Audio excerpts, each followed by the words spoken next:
یونس قانوني د مقاومت له شورا څخه ځان جدا کړ. سلام ستړي مشئ، وخت مو بخیر. دا ټول معلومات را سره په همدې ویډیو کې وګورئ او سباون میډیا چینل هم سبسکرایب کړئ.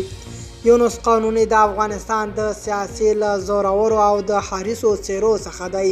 هغه چې د کورنیو جګړو یو فعال لوبغاړی و او اوس چې د څو مودې مخکې یو ځلې بیا په افغانستان کې د نورو ورانکاریو لپاره د یو ډلې غړیتوب ترلاسه کړی و.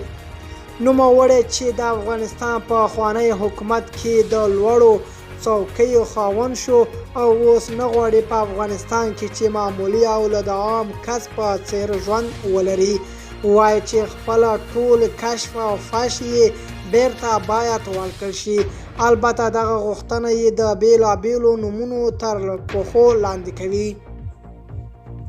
اوس بیا د دې ډلې چې دوی ورته د افغانستان نجات د شورا نوم ورکوي نو دې استعفا کړی دی او ویلي دي چې په دې شورا کې خپل منځ او اختلافات ډیر دي او د افغانستان ستونزې لا حل نشي کېدی.